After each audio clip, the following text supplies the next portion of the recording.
Let's see here. Good evening. Welcome to the regular meeting of the Recreation and Parks Commission. Would everyone please follow me in the Pledge of Allegiance?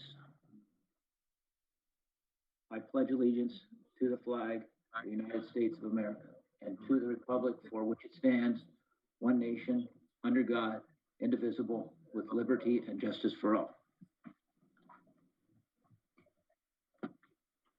All right. Monse, a roll call, please. Chairperson Bob Moda. I'm here. Thank you. Vice Chairperson Lee Davis. Present. Commissioner Dave Lubes. Present. Commissioner Julie Stolnak. Present. And Commissioner Kelly Watson. Present. Thank you. And there's a presentation tonight, and Melissa will take that one. Yes, good evening, Rec and Parks Commission. The Community Services Department really wants to recognize and thank Chair Bob Moda and Commissioners Dave Lubes and Kelly Watson as you near completion of your current terms on the Recreation and Parks Commission. Kelly is completing her first term and Dave his second and Bob his fourth, having first joined the commission in 2004. And we are all incredibly appreciative of your time, your expertise, and the direction that you give regularly, as well as your strong support and encouragement of city staff and your advocacy for the importance of recreation and parks in El Segundo and beyond. Bob, your leadership has been steadfast and very welcome during this challenging year, and we always benefit from your extensive youth sports and community knowledge. We appreciate your enthusiasm for moving forward with the facility renovations, and it was very fun to see you test the new slide at Acacia Park last month. And Kelly, you surprised us with your jump roping skills at Acacia Park, and we're constantly impressed with your creativity and your energy. And we appreciate the way that you both challenge and support staff. And the plunge conceptual design is definitely better because of your thoughtful input during the past year. And Dave, both Meredith and Aricia mentioned their appreciation of your analytical way of looking at all of the agenda items. They advise that you often ask tough and insightful questions, but they always lead to better outcomes. And I've noticed that about you as well. And I definitely appreciate all of your contributions to the Rec Park needs assessment and the other priority projects that you contributed to during this past year. So as a small token of our appreciation, Aricia has filled some city mugs with treats, and those are reserved for you at the checkout building. So we hope that the next time that you go to the Rec Park, you'll pick up your mug. And of course, this is not the end. You have a very full agenda tonight, and we look forward to working with all of you in the future as well. So thank you very, very much for your service. We really, really appreciate it. Thank you. Thank you. Let's see here. We will now go to public communications. Monse, were there any communications that have come in? No. Okay. Thank you. With that, we'll close public communications. Consent calendar. Approval of the minutes of the Recreation and Parks Commission meeting of April 21st, 2021. Anyone? I need a motion. So moved. Second. Davis. Okay. Monse, you want to take a voice vote, please? Chairperson Bob Moda. Yes. Vice Chairperson Lee Davis. Yes. Commissioner Dave Lubes. Yes. Commissioner Julie Stolnak. Yes. And Commissioner Kelly Watson. Yes. That's 5-0. Thank you. And it looks like we are ready for unfinished business.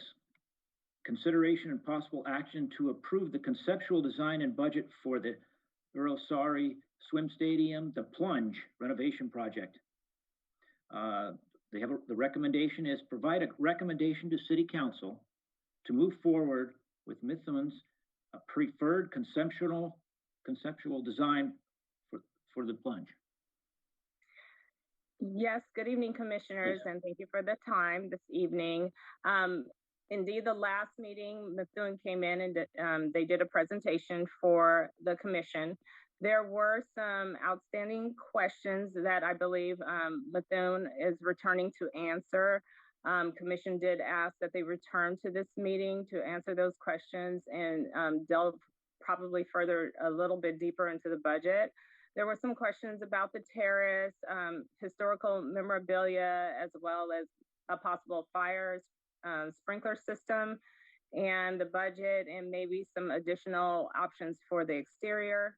So they're here tonight to give further presentation and answer any further questions tonight, with hopes that the commission will go and vote for this to move further to council. So without holding them up, I will turn this over to Mithun. Thank you.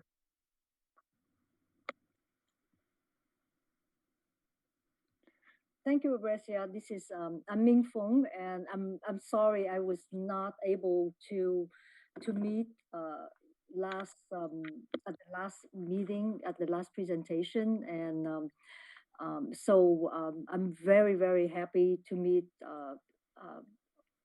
some of you, because some of the people in the Hollywood Square, I have a chance to work with and talk with, and really enjoy this entire process.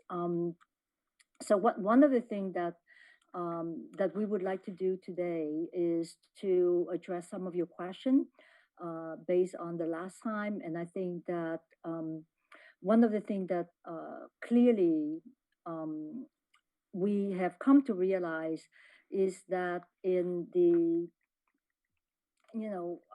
we all understood as we are looking into studying and providing the concept design for the plunge, that it has changed its role from competition venue for like water polo and other water sport to become a more of a community recreational swim center. And this is based on our interview with the staff and as well as with the community. And also we find that it is a much beloved and it will be continued to be a heavily used center. And so because of that, we really want to have this center be a very friendly, have a welcoming presence. So at our last presentation, what we did was we share our design concept with you with all of the modification, but in particular with the lobby design. So in our concept design for the lobby, we wanted to open up the view to the pool by moving the reception desk to the front wall, and by replacing the small glass window with a floor to ceiling glass wall, and to create this much more expensive and lit, very well lit place, so that to essentially solve the congestion problem in the lobby. So what we did, based on your you had a question about, well, what happened to the front of the building. So what we like to do is to share with you and present to you some of a design concept for the front facade of the building. And so now we wanted to continue that sense of openness. So we have taken the facade through a very similar lens as when we're looking at the design concept for the interior of the building. And we believe that it would be best to replace those steel door, which look very foreboding and seem to shut out the community. We want to replace them with glass door. This would allow views into the lobby and into the pool itself from the exterior. And we imagine that when it is lit up at night, it would be a beacon, and it would beckon the neighbors, and it will continue to be a strong presence in the neighborhood. What we also wanted to do is maintain the ADA access to the building. So we kept the ramp to the right, and we redesigned and we reduced the stairs to the other entrance on the left. By doing this, we were able to give like a centerpiece in the elevation, and this could be a could be a mural. It's a bench for people to sit. Could be a fountain. Um, there are many buildings from this era. When WPA, which is the Work Progress Administration, commissioned murals and artwork for public buildings and throughout the country. And we would like to carry on this wonderful tradition. So we think that the central panel could be a wonderful opportunity for an artist to design a mural in the spirit of the architecture, or, for example, to celebrate Urosari. And there's also, the possibility to expand this Art Deco theme with all this beautiful detail in the panels above the doors. And that could also be an opportunity for another art commission. So with these changes, what we hope is that the changes would reinforce the presence of the building as a cherished landmark, not only because it deserved it, but I think because we also found out in our interview that both staff and the community are very, very proud of this building, and we want to carry on and celebrate the building. So I would just like to pause here and see if you have any question about this, our proposal for the new facade for the building. I was the one that had brought up the issue with the glass doors, and I like the glass doors, but my only concern was with the way that people are with vandalizing nowadays, how safe those doors are going to be. I'm sure they're going to be like, 3/8 or ½ inch thick, but whether we're going to be replacing those doors, quite a bit, if they're going to be broken or if they're, going to carve on them. And I was, had said, what about looking at some other doors that not just the plain steel door that's there now, but something that has more of an Art Deco feel to it, that would maybe be more durable or would give us an alternative. But I like the concept, the design concept that you have here with the mural or the mosaic and up above the doors as well. But that was my only concern is having the glass doors right out there. I think this is a very good point, and I also think that there is absolutely no reason, for example, for us to think as we move forward, to consider the three doors, I would say the three panels, to be fairly similar, and then to continue to have glass, but maybe the visibility is not the point, but the idea of introducing light and having the door being more panelized, and to continue that same motif as a transom above. So we could begin exploring other idea. But I think what we would like, what we were so excited about was the notion of the center being part of the community and being open and not closing its door to the community, and to be a welcoming presence. So so that was one of the reasons why we really wanted to open it up.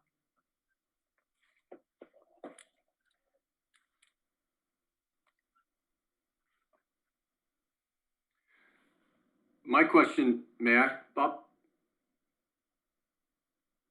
Please go ahead.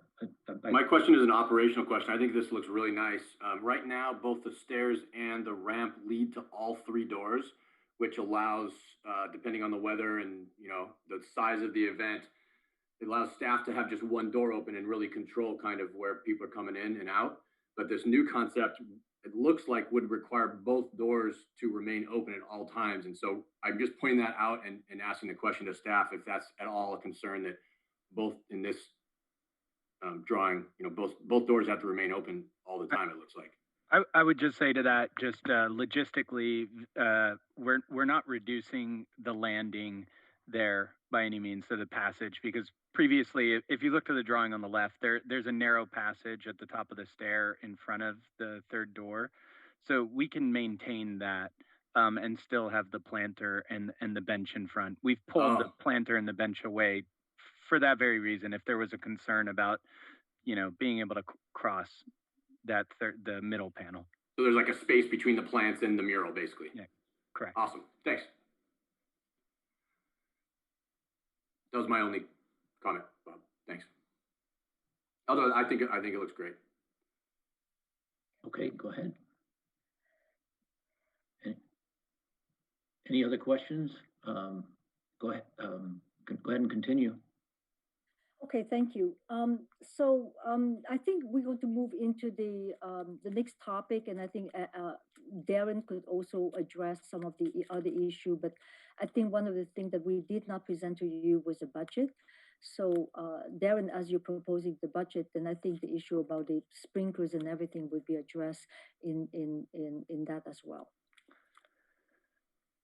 Yeah. So relative to the project budget, I know you've had the detail now since our last meeting, and we made a couple of adjustments based on the discussions that occurred last month in this commission meeting, and then also through a meeting with the subcommittee, the aquatic subcommittee as well, and provided a little bit more clarity and detail about some of the numbers. So without going line by line into the budget, and we're happy to field questions that you may have related to it, I just want to give a kind of overview of how we arrived at the final budget. And the key is that we've broken the budget down into three categories, what we're calling the required, the essential, and the enhanced.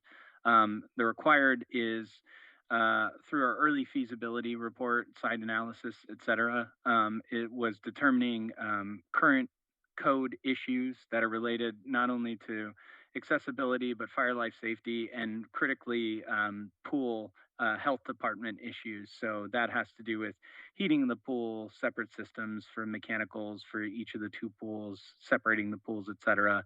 All things that are required to be brought up to code in the renovation of the facility by, touching aspects of the pool. So, and that has to do with pool access as well, fixture counts in the restrooms, et cetera. Then essential is basically the core concept of what we're proposing to you in this design. So recognizing that this is not simply a maintenance upgrade, but we're creating a kind of vision and concept for the renovation, upkeep, and restoration of this facility as an important community asset.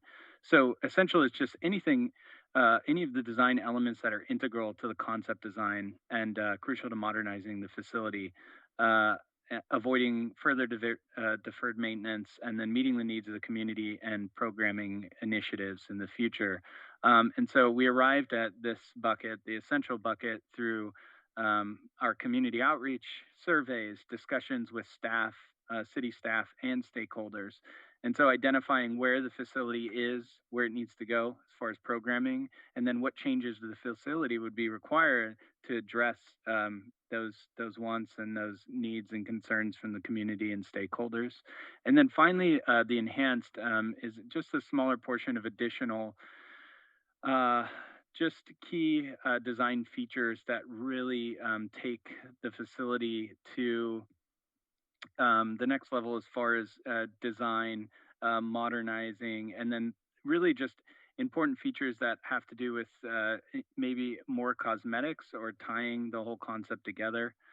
So while they're separate from the essential, they are similarly integral to the concept design. So any of the enhanced features any of the enhanced budget figures were presented as part of our core concept that we've just shown you. And so just looking at the overall construction or project costs anticipated in those buckets, this is just a high level integrating soft costs related to design, testing, fees, et cetera. construction management. So total budget for the required is just under 4 million. Essential about 7.5 million, and then the enhanced would be just over 8 million. These figures, apologies for not no round numbers, but we've taken into account some percentages related to design, et cetera, that took our more round numbers in the project detail into these more detailed figures. I do have the exhibits of the overall project budget available if we wanted to dig into those more specifically. And just to give you a sense of how this was presented, I imagine you've all seen the budget detail, but just for anybody else following along, this is how that was presented. Each of the opinion and probable cost was constructed from our initial analysis of the existing condition, identifying if there were code issues integral to that feature, and then prioritizing each of these elements in the design. And that was based on recognition of whether it was a code issue, a sort of a programming or futurization requirement, or then number 3 being kind of in the enhancement category. So with that, we'll turn it over to you for your questions and discussion. Are there questions? I can't see everyone yet, but let's see here. Let's move this over. There we go. Dave, anything that you can think of right now? I'll just go around. Sure. You want me to go first? Go for it. All right. So my first thought is that when I looked at the enhanced column, I felt like it was really essential. Like it doesn't feel like enhanced. Like some of those line items are, without them, it just doesn't. It's just a completely different project. So to me, I mean, I think every single line item on enhanced, with the exception of the one that I wasn't sure about, was the add light reflective acoustical ceiling over senior pool. I didn't remember that being discussed. I might have just forgotten. Is that a new one, or is that, what's the purpose of is that just for sound, or?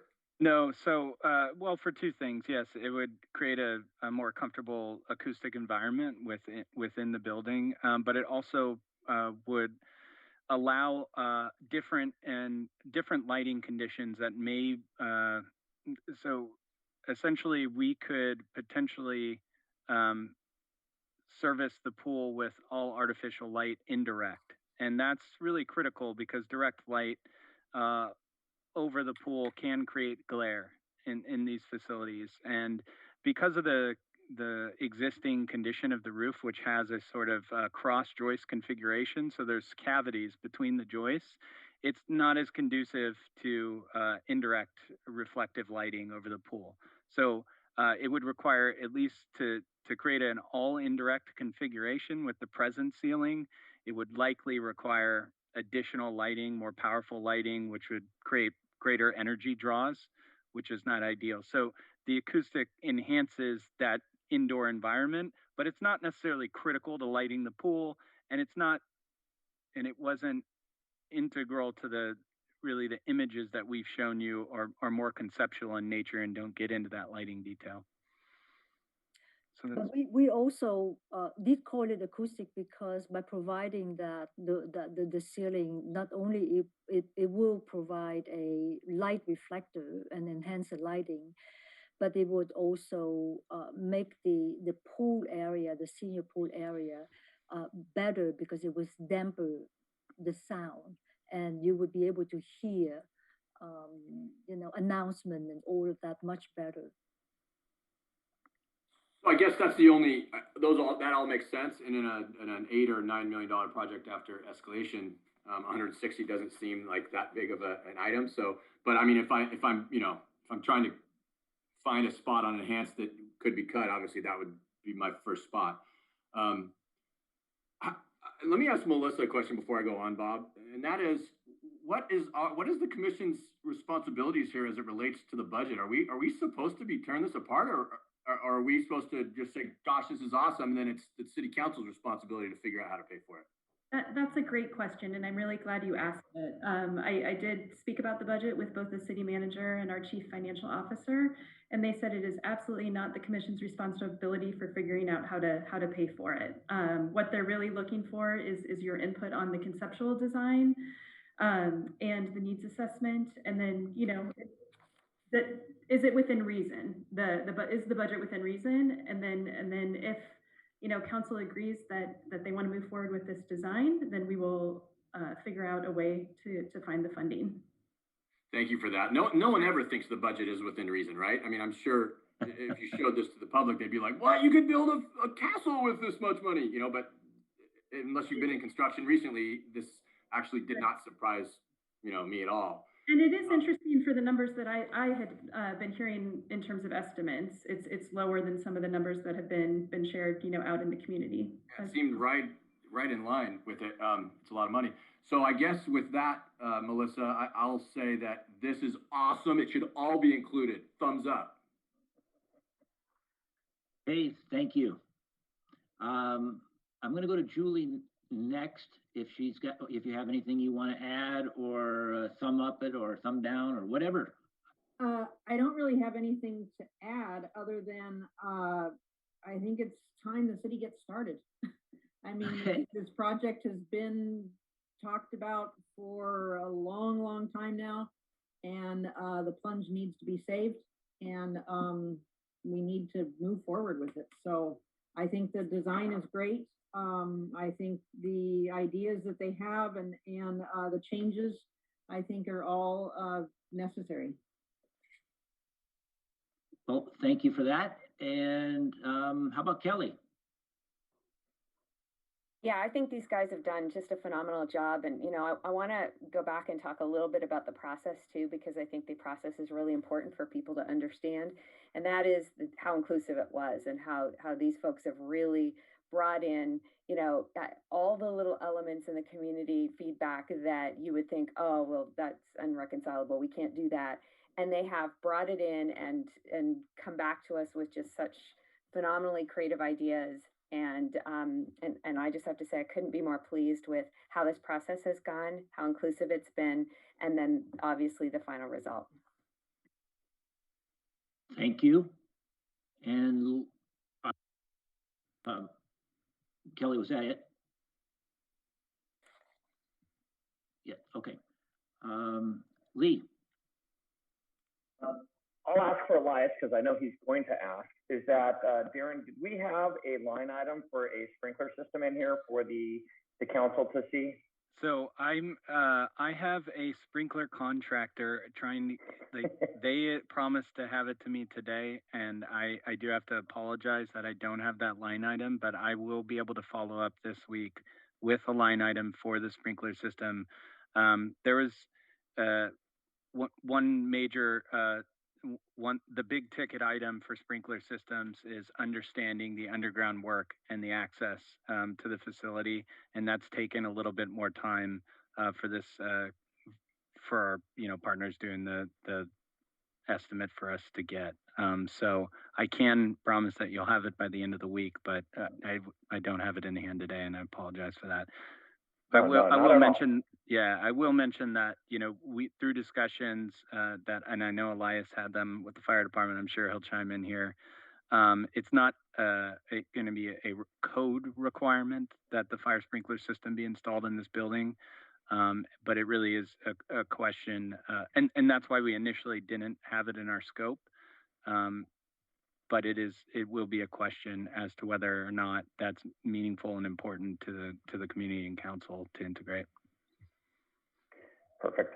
And one of the reasons why I brought it up, not only because I knew Elias was very forthright on seeing that included, is just to go along with what Kelly said, and just how inclusive and how much stuff how many challenges we've faced, and all the things that you guys have put into this project. And to see the final result from a kid who swam here and thought it was outdated back in the late 60s, to see the potential that it has and what we can do with it is really exciting. One of the things I look at the budget and I kind of half shake my head, and but that's about $100,000 a year for every year it's been in place. And considering that we got the pool for very, very little money, I hope we're able to get most everything done. And that's my kind of my take on that. Last thing that I wanted to actually touch on is on the second page of the budget. I believe you have it under construction costs by budgetary priority. You've got a 25% contingency. Is that pretty standard? I think on the last poll we had about a 12% contingency, and I was just curious why we're at 25 and being a contingency, not being necessarily. Are these contingencies also underneath it, or are these actual costs with the architecture and engineering fees? They're not included anywhere else above, or is this the only place the architecture and engineering fees are included? That's the only place they're included. So okay. we try to separate the itemized by construction costs, so just literally materials and labor. The contingency at 25%, it is high. It's very high, but we're trying to be really conservative given the fluctuations in the construction market right now. And then additionally, working with existing buildings of this era, there are always surprises, and we haven't done any, testing, demolition, et cetera, to this building at all. And also, I think one thing to know too is that some of these soft costs, we develop these percentages and these fees in direct conversation with Elias and the city. So these were worked on and arrived at mutually. Excellent. Thank you very much, Darren. I appreciate it. And you've done a great job. Thanks, Lee. Okay. I'm going to say it. Wow. I think I want to thank staff, Kelly, Lee, the aquatic subcommittee, all the staff, all the city, coming up with this, being able to get this presented to us. I've been on the commission for a few years, and this is the best presentation I've seen. And it's just quality. And thank you, everyone. Can we? Bob, before we go on, can I say one more thing? No, go ahead. And this is probably going to make people cringe, but I feel like this is the time to talk about it. And that is, Ericia and Melissa, I guess is mostly for you guys. The consideration of making it a one-way street. This would be the time to do it. And I know that people freak out when you talk about one-way streets, but we happen to have a one-way street on Richmond. So as a parent dropping kids off, going east right in front of the plunge doesn't really do you that much good, because if you're dropping off in front of the school, you got to go around all the way anyway. I think you've all seen the red zone that's in front of the plunge, which would remain, but no one, including me, observes those red lines. We all, as parents, pull right up to that red and stop there. And then it's such a narrow street that cars can't even get to the stop sign. It's really tight. And I've looked at it a couple of times, and it's, it would potentially be possible to do even that half block just from Richmond, just to the front of the plunge potentially, and impact even fewer people. So I just want to throw it out there to staff as a possible consideration, because it would keep the kids more safe getting in and out and all those things, and it might keep the flow better. And again, this would be the time to consider it potentially. I don't know how anybody else feels about that possibility. And well, Dave, as you were saying that, I was watching Darren smirk. So it looks almost like he had brought it up at one point. But anyway, who go ahead, Melissa. You're really fortunate to have the Public Works Director on the call, Elias. Elias is here too. I would expect that he might be the best person to address that suggestion initially. Elias, are you there? And maybe the answer is no too, Melissa. I'm just saying it might be worth studying, right, or considering. That's all. Sure. So I'm here. Unfortunately, I really don't know a whole lot about that. This is the first time that I heard about that, but I think what we could do is we could include that and study that, and could be done separately from this project. It's transportation related, and there's a traffic safety committee meeting. We can discuss that, and I'd be more than happy to be part of that process. Yeah, and as a suggestion, I also, if I'm the only one who thinks it's a viable option, then don't waste the time, right? I'm really just kind of hoping that it'll spark other conversations, and then you know, Melissa, you can decide whether it's actually viable, or you and Elias together can decide whether it's worth even studying or not, I suppose. And has it been suggested before? I have not heard that suggestion before, but I'm just curious. I don't think so. Not that I know of. Not that I know of. If I could chime in for a second? Yeah, if I could chime in for a second. Back before we had the aquatics center proposal in place, renovating the plunge was a full proposal. We spent over, I think, $45,000 to basically do a study on what it needed. And that street was one of the primary concerns. When we were pitching the actual building, we had a parking lot running on the west side of the building and taking up, you know, a little bit of the sidewalk and part of the soccer stadium, you know, the soccer fields, so that we could have decent parking in along there. And there was talk about a one-way street, and it was met favorably, but we didn't get to the final on it. But that street has had a number of quotes, and I'll even quote when we were doing the proposal, the teachers actually of Richmond Street School stated that it was just a matter of time before a child is seriously injured on that street. So I think it's 100% necessary to take a look at it, especially if we're going to start bringing more people. You know, we've already, you know, renovated the park, and you can see the, you know, the soccer field / softball field, how many people it brings in and how many kids are in around there. We should really take a good hard look at that. And I agree with Dave to really look at it, because we're going to be putting a lot of people in a small place. So. Anyone else? I'm not seeing any hands. Okay. I think staff has heard our comments, and if we can come up with a recommendation or a motion to approve the design and forward it on to council. I'm so moved. Kelly. But Mr. Chair, before you do, may I ask a question or two? Go ahead. So Darren, with respect to the fire sprinkler system, you were absolutely correct. The code does not require a fire sprinkler system. However, the trusses need to be fire protected, and I believe you already have that included in your estimate. Am I correct? Correct. Yes, correct. Okay, so I just want to make sure everybody knew that a component of the fire protection is already there based on the code and is included. The other question I have is, before you make your motion, I think one of the things we would like for the committee to weigh on, do we want to design the facility including the enhanced and what was the other word? I'm sorry. Essential and enhanced. Essential Required, and enhanced. essential, enhanced. Yeah. Okay. So in other words, one of the things that I would like to throw at the committee for discussion is at what level we want you guys would like to make a recommendation to the city council for the design. The whole enchilada, Elias. Okay, that's good. That's what I was hoping to hear. Okay. So, Elias, is there anything else that you need to say? No, sir. That's it. Okay. That's it.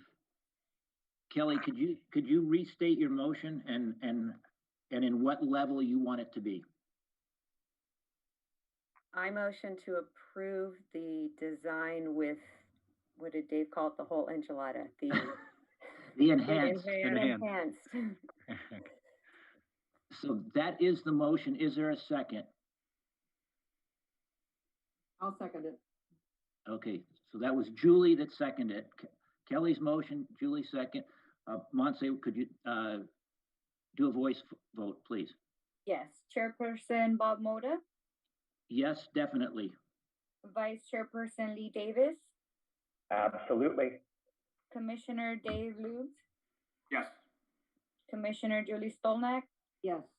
and Commissioner Kelly Watson. Yes. That's 5-0. Thank you, everyone. Staff, commission, great work. Hey, Darren, where do you get that accent mark over the U in Munchen? Oh, Methuen. Oh, Or Methuen. I need one of those for my name. Sorry. Yeah. Love it. I really would like to take this opportunity and thank the design team. Absolutely. Darren was so kind, so thorough. Everybody, frankly, and I did enjoy working with them. They were very responsive, and my hats off to the consulting firm altogether. Thank you. We really appreciate that. I think just if I could just for 1 second, when we started this project, it's very meaningful to us. I took my daughter to swim for her first time in this building, and so it comes from a place of caring, and we really look forward to continuing this process with some great people we've had the experience of working with. So thank you all, and Ursia especially for keeping us all together and bringing us all to the table and creating an environment where there's so many open sharing of great ideas. So thank you. Well, Darren, you made it easy. So thank you. I would second that. I think it has been having worked on many renovation projects and working with city staff. I think that our team was blessed actually to have such a easy and open dialogue with all of you, and it was a lot of fun. Just to it was not it was always we always feel like it was a very supportive. You were very open, and we really enjoyed working on this project. Okay, thank you, everyone. And with that, we'll move to reports. Aquatic Subcommittee. Anyone? Lee? Really? I think you've pretty seen everything. I think if I had anything to add, I think the report would have been remiss. So yeah, we're good. Okay, thank you. I just want to make sure I hit all of them because I don't want Kelly to yell at me.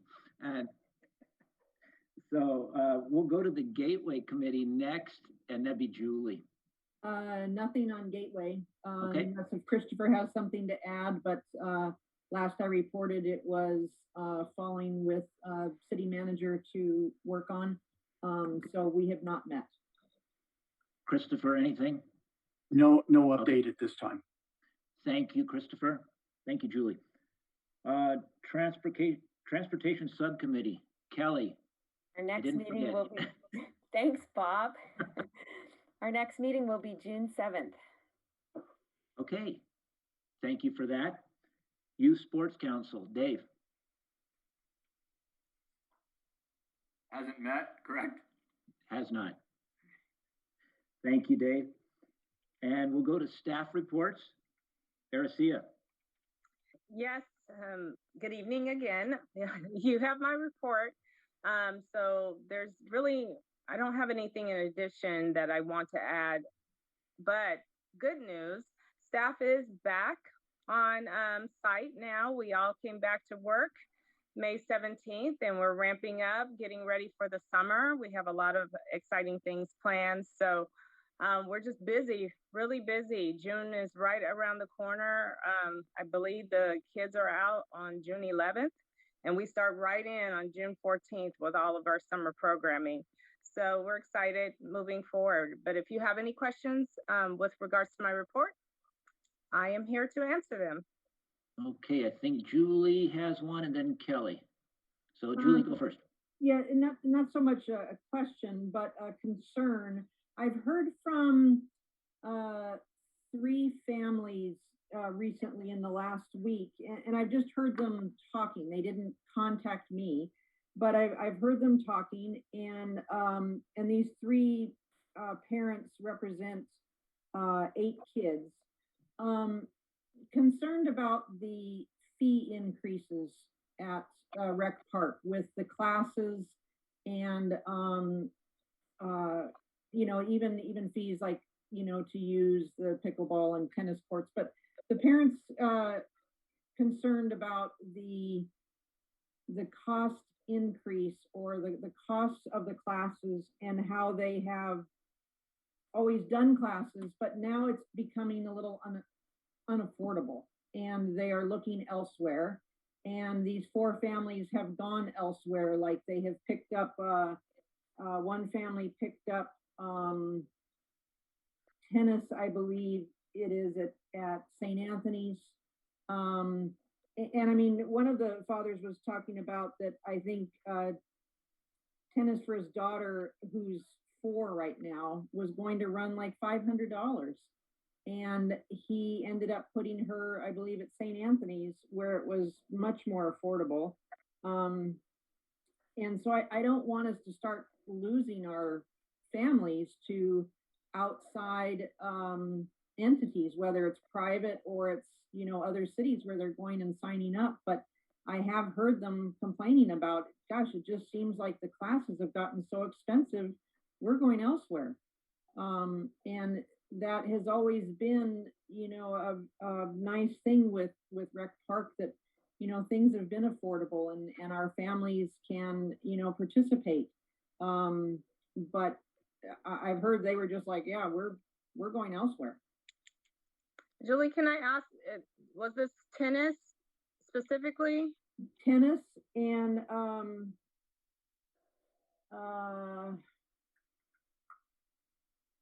the camps.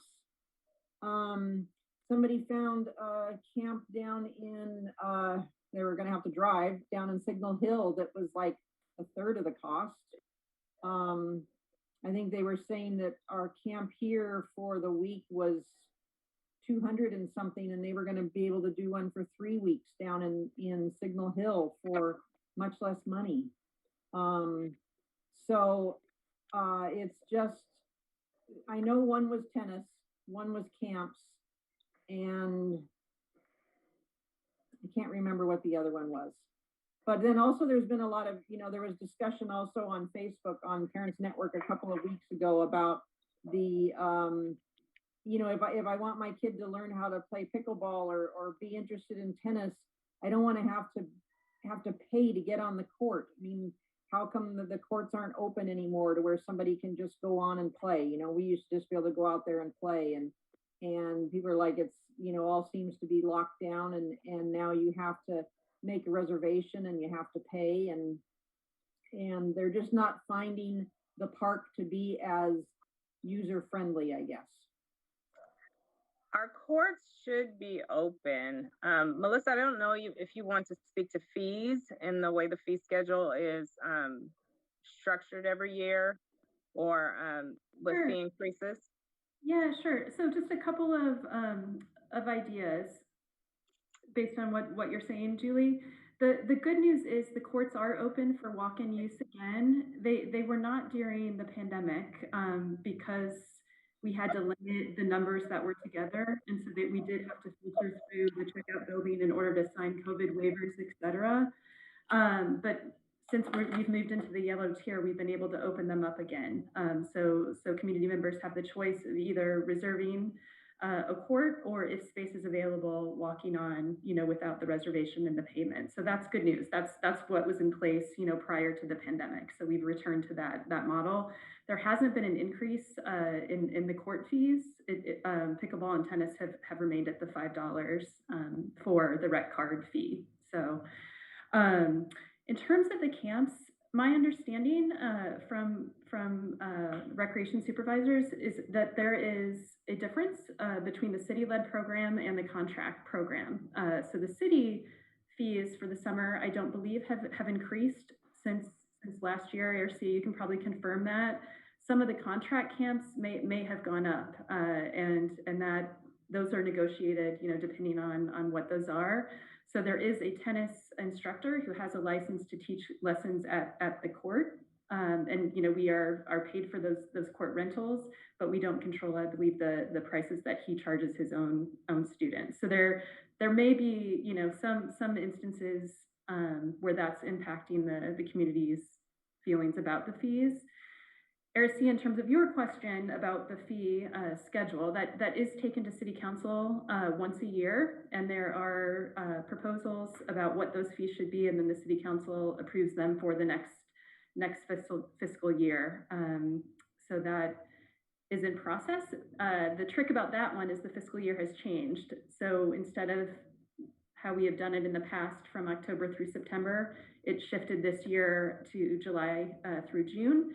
But there's a trick with the fees that they can't be changed within 12 months. And so that proposal will go back to council for consideration. I believe in November is the plan for any changes to the fee schedule for the future. But we hear you, and they are going to be evaluated this within the next few months. We've talked about the aquatic center. We've talked about some of the recreation fees. We've talked about the youth sports fees. So it is something that's going to be looked at, and we can certainly have more conversations at future Rec Park Commission about all of it before anything is changed. But nothing should have happened since September of last year in terms of the fees. There shouldn't have been any changes. Okay, and also touching on the fees, I know when I first came on the commission, we worked on the reduced fees for families in need. And is that still in place? And is that not advertised, but listed somewhere where those families can see that there is some type of assistance offered? Yes, Julie, it's still in place. We can actually have that if it's not added to the website, but if anyone is interested in the scholarship program, they can contact me directly and we can walk through that process together. But yes, the scholarship program is still in place. Okay, thank you. Mm-hmm. Julie, is that it? Thank Yes. you. Thank you. Kelly, I remembered. Thank you. Wow, Bob. Oh, wait, I did have another one. And when Kelly's done. Okay, thanks. So the first question is something that I raised at my very first Recreation and Parks meeting. And so now that I'm up for renewal, I just want to make sure that I ask this question again. And that is about the rec card renewal and being able to automatically renew it online and not have to come in to do that. What's our progress on that project? We are still discussing that. It has come up recently as a discussion. Melissa and I have been trying to find a way where we can still do that and actually check for verification of people still having residency in the city of El Segundo. So yes, Kelly, we're still focused on it. We haven't nailed down an actual process or protocol for that. But yes, we are focused on that changing. Okay. Second question. I know that 4th of July, we have gotten the approval to do a fireworks display. I'm wondering about the rest of the community activities, because I know that Kiwanis and a few others have been asking if we're going to have some of those other parties as well. Right now, it's just scheduled for the fireworks display. We haven't been given approval to have day activities at this time. Not to say that that won't change. We just haven't been given approval to move forward with that. So it will only be a fireworks display at night. We don't have plans for activities during the day, as we usually do in the previous years. And if I could just add to that, the health orders and the protocols are still pretty strict. So we had to submit a plan for the fireworks display, and so far we have only been approved for 200 on-site guests. And typically the July 4th, draws 4,000, 5,000 people. So that is a limiting factor in our planning. So likely community members will need to enjoy the fireworks from other locations in addition to Rec Park. We are planning on scaling up as things change in the next few weeks, but focused on that evening fireworks display rather than the entire day. There is talk at the statewide level about opening up on June 15th, but there is not a lot of detail about what that really means. So both our all hazard incident management team and also we've been working with representatives directly with the public health, LA County Public Health. And the message that we're getting is after June 15th, likely those protocols will be fewer and they will be simpler, but there's still going to be limitations in place, especially for those larger public and private events. So we would not be able to scale up for a full-on July 4th event between June 15th and July 4th, even if things were totally open. It's usually something that rec staff spend 6 months working on with the service groups, with the school groups, et cetera. So with IMT, we're creating a collaborative plan, and really the focus right now is that evening fireworks display, which we're really excited about being able to offer, because obviously we weren't able to last year, and we hope that the community will enjoy that piece of it. Melissa, could I add one more thing? Absolutely. I believe we are approved for 250, not 200, just a slight correction. So the trick is the 50 is for also the people, the staff and security and shooting off the fireworks. Oh, so okay. I think the IMT is looking at 200, beyond the. Okay, sorry. Yeah, okay. For those who have to execute the event. Hey, I see you, Julie. Kelly, was there anything else? Nope, that's everything. Thank you. Thank you. Julie, go ahead. I was just wondering, because it's getting harder and harder to read, who is responsible for Stevenson Field scoreboard? Is it the city or is it the school responsible for replacing the lights and doing that? I can take that, or Aricia can take that. Go ahead, Aricia, if you want to do it. I know the answer. I can't hear you. You're muted. You're muted. Okay. It's both. The city will help. The city will help, but Babe Ruth High School are going to have to help. It's a lot of money to replace all the lighting inside that scoreboard. So it'll be something we look at for next year. Did that answer your question, Julie? Yeah, thank you. I just, when I'm going to all the high school games and at the other fields at other schools and looking at the scoreboards, and I'm like, ours is looking pretty sad. And, it's getting harder and harder to read the score and to read the things. And so I was like, I was wondering who's responsible for that upkeep. And, it could be also spruced up with a fresh coat of paint when the bulbs are replaced. So I just wanted to ask about that. That's great. And if you can find $32,000 somewhere, please send it our way. We'll be glad to do that for you. I understand, and definitely we're working on something. Was I close, Aricia? I realized I was muted. Yes. I said I was saying that we would work as a partnership, but absolutely, and it's very expensive. Julie, we definitely are working on getting some costs, but that is our first cost that we did get. Sean Green has been fantastic in checking into pricing for that. Okay, Dave, anything for Aricia or Lee? Yeah, I've got one thing, Aricia. I was looking in your report and I did not see the actual aquatics. Not that I'm going to ask for the complete detail, but it does look like the revenue is still coming in, and it's coming in a timely fashion. Yes, it is. Actually, aquatics is doing very well. And as we start to open up more, I just see more and more people coming our way as we can accommodate them. So yes, the revenue is definitely coming in still. Perfect. Thank you very much. Very welcome. Okay. With that, we'll go to Christopher. Good evening, Commission. You have my report. There's a couple things I want to highlight that happened this last week. in the Herald, there was an article on Santos Haro, our tree supervisor, who has worked with the city. It's somewhere like 17 or 18 years now. And it was on the front page, and it was a very nice article, and just wanted to bring that to your attention. And many of you have probably worked with him in the past and so forth. He's very knowledgeable. He's also a certified arborist, and I rely on his expertise quite a bit. And the other item, when you're talking about scoreboards, we're actually looking into Brett Field scoreboard at this time as well.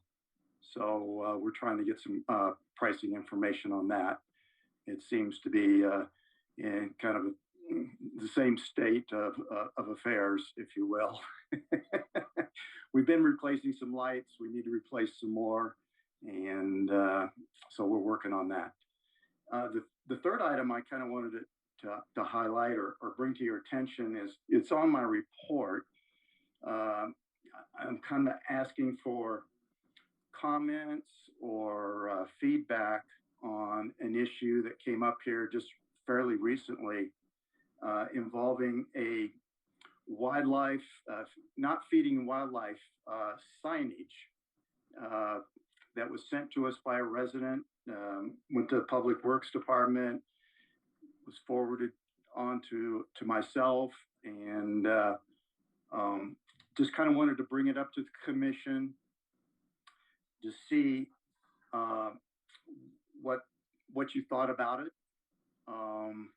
You know, I've talked about it internally, discussed it internally with my staff, and personally, I have not seen people feeding the squirrels or feeding the birds and so forth, and I have not seen it as an issue. But want to run it by the commission and see if anybody had some other thoughts on that, or if they've seen issues because of that happening. So I'm all ears. Okay. And I'll take any questions. Anyone?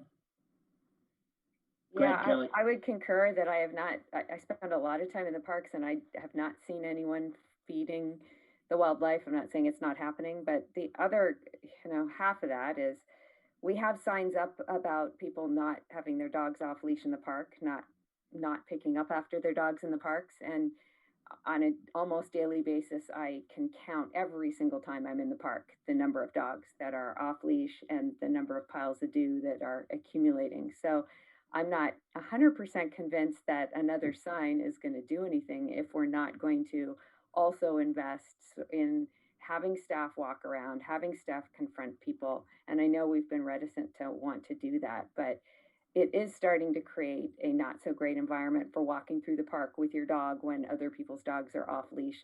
It's unsafe. It's dangerous around the kids. Those are soccer and baseball fields that lots of kids spend, a considerable amount of time rolling around in the grass, and it's not ideal to have, dog mess. People think, well, it doesn't matter if I pick it up, but it actually does matter because it's putting bacteria down where children are playing. That's why schools are not allowed to have dogs. So anyway, I know I've gotten into a totally different issue, but I feel like if we're not going to enforce, if we're not going to deal with something that really is an issue, why are we solving a problem that isn't? Okay, thank you. Lee, anything? Nope. Dave? I concur with Kelly, generally speaking. If there's enforcement behind it, I would be more willing to support it. We have so many signs already. It's like I'm kind of anti-sign at this point if we can avoid it.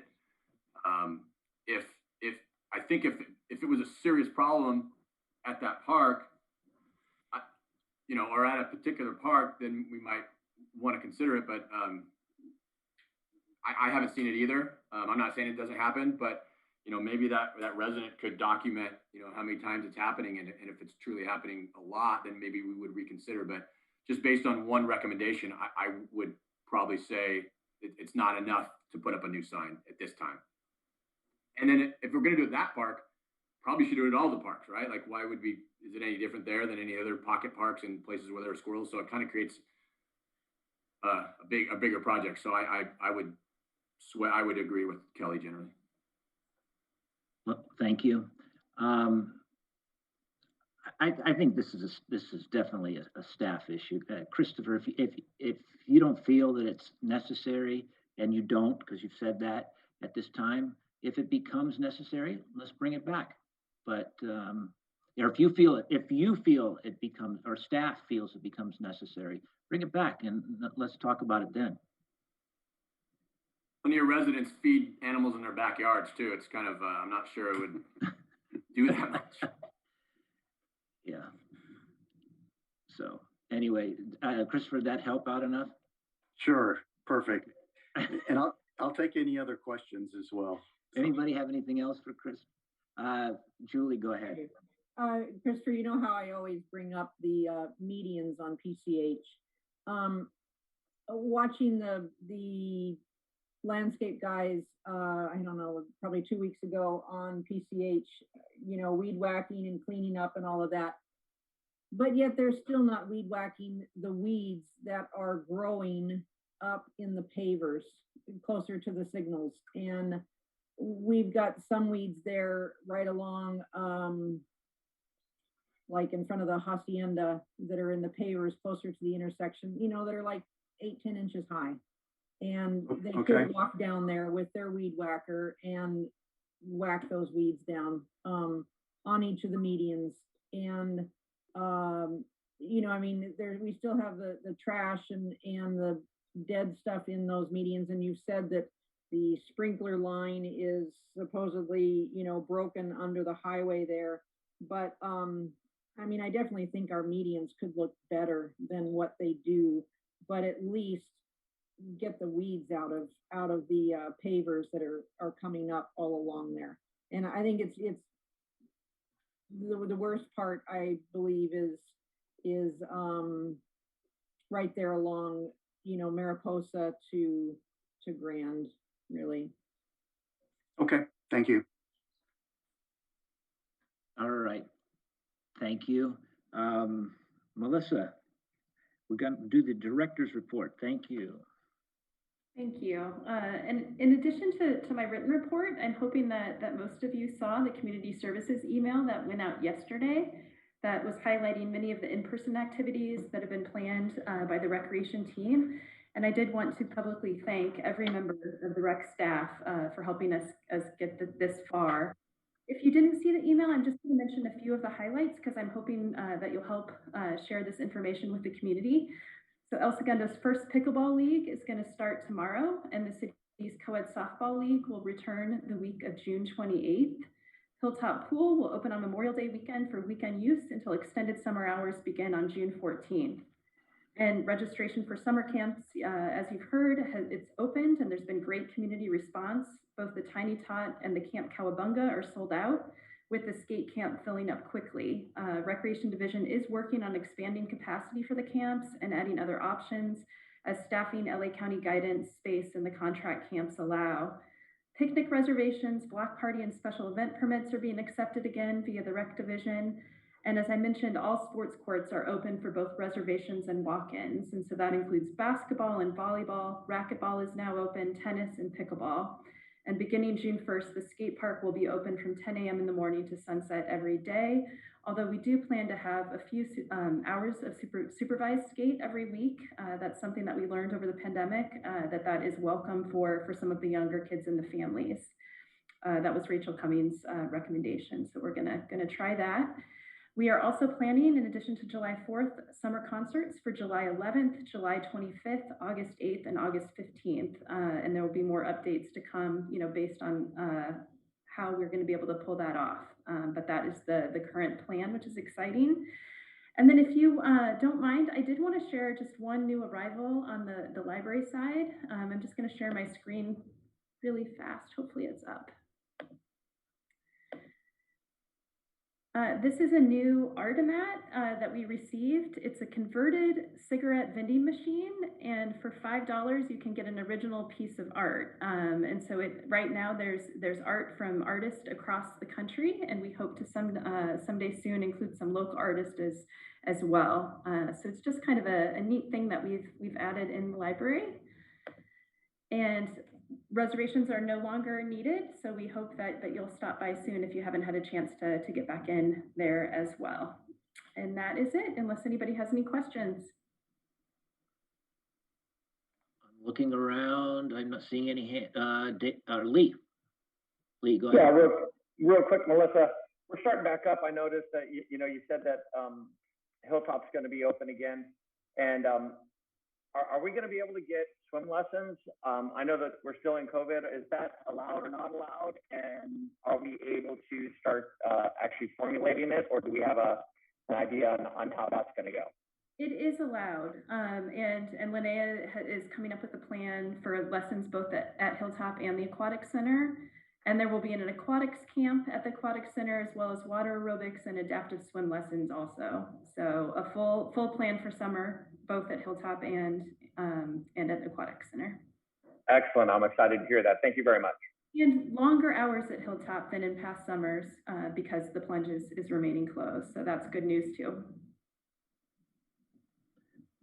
Dave, did you have something? Yeah, I'm just curious. That the converted cigarette machine is such a neat idea. I was just curious to learn more. How did you solicit artists, and do you have to pay for their art, or they donate it? Or tell me more. I think that's really cool. Oh, I'm glad you like it. It's actually something I saw when I was on vacation in Charleston. So it's an artist from North Carolina, and he's converted many different machines. They're mostly in museums and galleries, a few bars as well, a couple other libraries. And so we've been working with, his name's Clark, I can't think of his last name right now, but we've been working with him, and he right now solicits the artist. So they are represented in all of the different Artemats across the country, but he is open to the idea of El Segundo artists being part of the process. And so we are gonna facilitate those connections, and then hopefully once they join the Artemat network, we'll be able to display them in the vending machine as well. And how long have you had it, and are people buying them? We've had it 2 days, and we have sold many already. Some people have bought multiple. I could see how it becomes addictive. It's very, very fun because they're only $5 each, and you get a clue on the outside what it's going to be. So it might be a journal or a portrait or a landscape. But it still feels like a surprise when you pull it because it's a block that has the original art on it, or it's a box that you open. So it's really fun idea. Our friends of the El Segundo Public Library are sponsoring it, so any proceeds will go to support the library as well. So neat. Thanks for sharing. Sure. Okay, seeing no other questions, thank you. All right. Melissa, anything else to it? No, okay. We'll go to commissioner comment. Commissioner Watson, Kelly. Yeah, it's been really great to see all of the kids on fields. Congrats to staff for just getting everything open. I mean, we're doing an amazing job, I think, as a city, and it's great to see everybody out there. Wanted to share a study that was published in December at the University of Vermont about park usage during COVID. And what they found is that 25% of the people who used parks in general in the US during COVID, had never been in a park before, had never used the parks before. So I think it's been a really great opportunity for us to showcase all of the facilities that we have that maybe people weren't seeing before, because if they used any of our facilities at all, it was, the sports fields and things like that. So I think this is really great research, and I just hope that we can find a way to keep those folks outside enjoying our parks to come, just because even when we go back to our companies and everything else, and we go back to the office, it doesn't mean that we can't continue to enjoy the parks. So that's it. Thank you. Commissioner Stolnak, Julie. I was sorry that I missed the opening of Acacia Park, but it looks great, and I hope the feedback that we're getting from residents is positive. But I think that the park really turned out nicely. So I haven't been able to visit it yet, but I've just seen from the pictures and everything. And I do think the city staff has done a great job during the pandemic and coming together and still keeping this city going essentially. And I think that Artemat is a pretty neat machine there. So maybe a kid will get a surprise pack of cigarettes. I hope not, but yes. Okay, I hope not too. Okay, thank you, Julie. Commissioner Lubes, Dave. No comments tonight, thank you. Thank you. Vice Chairperson Davis, Lee. Yeah, I just want to thank staff for everything they've done. I mean, it's been one of the most trying years. And as I looked around at, being a little more aquatics oriented, we've done more with our facilities than most cities have even attempted to try. And so as we open it up, I'm just excited to hear that we continue to bring programming to the community and how good a job everyone is doing to see to it that we keep it going.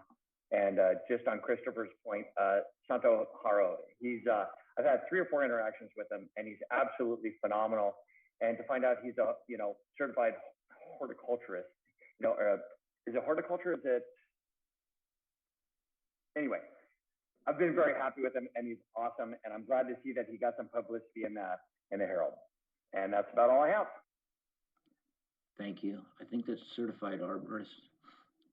There we go.